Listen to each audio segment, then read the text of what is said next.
Pourquoi certaines personnes se voient-elles retirer leur allocation adulte handicapé sans prévenir? Aujourd'hui, de nombreux bénéficiaires se retrouvent démunis face à des erreurs administratives ou des oublis de déclaration. Alors, quelles sont les véritables raisons derrière ces suppressions inattendues et comment éviter de telles situations? Explorons ensemble ce sujet complexe. Une question qui est revenue assez souvent dans les commentaires, c'est pourquoi on m'a supprimé mon allocation adulte handicapé. Alors, je vais vous expliquer les raisons principales. Par contre, mettez-moi un petit j'aime, mettez dans les favoris, ça peut toujours vous servir après de retrouver la vidéo, et puis partagez un maximum. Alors, quelles sont les raisons principales? La première, c'est la plus bête de toutes, oublie de remplir sa déclaration trimestrielle, donc c'est pas grave, vous la remplissez et puis elle vous sera payée 8-10 jours plus tard. Voilà. Ensuite, parce que vous avez atteint l'âge légal de la retraite, voilà. Parce que vous avez refusé de demander l'ASI ou l'ASPA, voilà. Parce que vous n'avez pas fait votre demande de renouvellement, ouais, parce qu'il faut renouveler tous les ans, si je me souviens bien. Je crois que c'est ça. En plus des déclarations trimestrielles.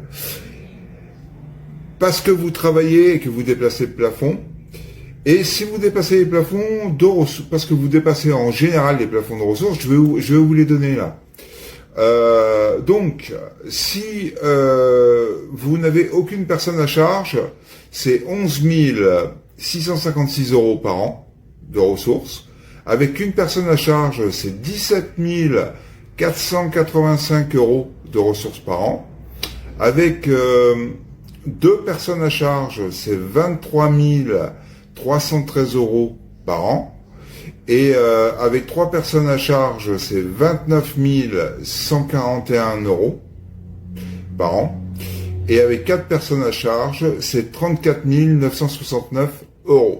Après, je sais pas si ça augmente ou pas, je peux pas indiquer. Là, je suis sur .gouv, donc normalement, les informations elles sont nickel. Voilà.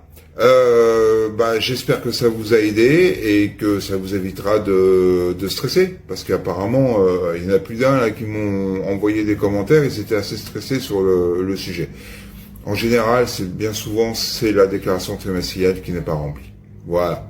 J'espère que ça vous a servi et à bientôt. Cette personne débute bien l'année puisque la CAF vient de lui faire un virement de 100 000 €. C'est pas des bêtises, cette personne est venue sur un forum demander des informations parce qu'elle ne comprenait pas pourquoi elle allait recevoir une telle somme. Il y a deux suppositions. Soit la personne n'a jamais fait la demande concernant le RSA et du coup là la CAF lui doit de l'argent. Ou la deuxième hypothèse, ce serait que la CAF s'est trompée et fait une erreur de frappe en termes de zéro.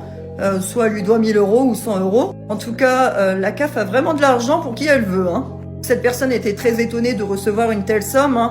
Ça se comprend, je ne sais pas ce que vous en ferez, vous. Est-ce que vous le garderez ou vous le rendrez à la CAF? Le mieux à faire quand c'est ça, c'est de contacter la CAF parce que après, c'est eux qui vont venir piocher sur votre compte. Bon, après, là, ça semble être une personne qui travaille une fois sur deux. Donc, je doute fortement que cette personne ne rende pas l'argent. D'ailleurs, elle était en stress sur le forum et il y a des gens qui jalousaient même une telle somme. Dans la première partie, on a exploré les principales raisons pour lesquelles l'allocation adulte handicapé peut être supprimée, comme l'oubli de remplir la déclaration trimestrielle ou le dépassement des plafonds de ressources. Cela soulève des questions sur la complexité administrative et le stress que cela peut entraîner pour les bénéficiaires. Dans la deuxième partie, on va découvrir des témoignages et réflexions sur le système et ses contradictions. Dorénavant, toutes les personnes qui iront dans une manifestation ou même encore un rassemblement et qui feront des violences ou même encore des dégradations sur n'importe quel bien se verront se faire retirer leurs aides sociales. Alors ceux qui en ont, bien évidemment. Alors cette volonté vient tout droit des Républicains. Les députés souhaitent faire passer une loi assez rapidement. On se réveille que maintenant, mais on va pas leur en vouloir, vaut mieux tard que jamais, comme on dit. D'ailleurs, je ne comprends pas pourquoi, depuis plusieurs années, on en prend toujours au même, c'est-à-dire le contribuable, alors que ça n'est pas de notre faute. On pourrait leur proposer à faire des tiges, s'ils n'ont pas d'allocation familiale. Moi, je ne vois pas en quoi c'est un problème. Parce que depuis plusieurs années, on leur dit, vous n'êtes pas solvable, vous ne payez rien. Voilà, donc du coup c'est trop facile, c'est pour ça que moi je suis pour qu'on mette une loi pour qu'on puisse sucrer les allocations familiales, peu importe n'importe quelle aide, hein, dans tous les cas, si c'est une prime d'activité, même si c'est une personne qui travaille, je ne vois pas en quoi c'est un problème. Il est grand temps qu'on mette des lois à hauteur de ce qui se passe. Ça c'est une belle feignasse qui n'ira jamais travailler de sa vie, c'est quasi sûr. Bonjour, mère isolée avec un enfant, je suis de nouveau enceinte, je recherche un T3 ou T4. Il n'y a rien qui va dans ce message. Déjà, elle est mère isolée. Donc mère isolée, ça veut dire que t'es célibataire avec un enfant. Au niveau de la CAF, t'es déclaré comme ça. Mais madame, elle est encore de nouveau enceinte. Oh bah c'est bizarre, tiens. Elle est pas si mère isolée que ça, j'ai envie de vous dire. Hein. De plus, madame, elle recherche un T3 ou un T4, hein. Elle vise haut. Hein. Toi, tu fais la demande au niveau des logements sociaux, tu travailles. Ah bah t'es en attente depuis 10 ans, bah ouais, pourquoi? Parce que ces gens-là, ils passent devant toi. À quel moment tu vas rechercher un T3 ou un T4? Tu te contentes de ce que t'as en fait. Ça commence à bien faire. Tu travailles pas, déjà tu fais des gosses à tout va alors que t'es censé être mère isolée. Y a rien qui va en fait. Mais ces gens-là, on n'ira jamais les contrôler, vous voyez? On va aller contrôler une personne qui sera en règle. Ces gens-là, on va jamais aller les voir. Bah c'est pour ça que je le dis dans mes vidéos, dénoncez ce que vous pouvez en fait. Si vous avez des informations concernant une personne qui fraude, vous la dénoncez, il n'y a pas à chercher à comprendre. Il y en a qui méritent en fait. La question des allocations et des erreurs administratives revient souvent, et pour cause, elle touche des aspects sensibles de notre quotidien. Entre l'angoisse de perdre une aide vitale et l'étonnement face à des erreurs de paiement, le système révèle ses failles. Alors, face à ces situations, comment garantir une gestion plus juste et transparente pour tous ?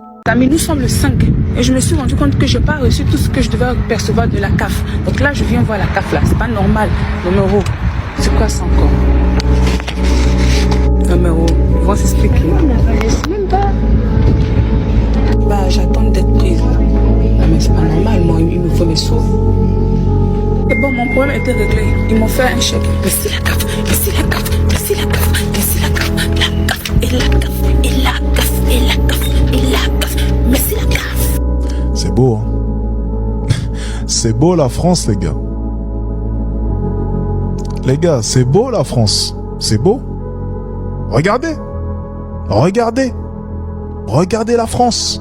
Regardez, les gars. Regardez.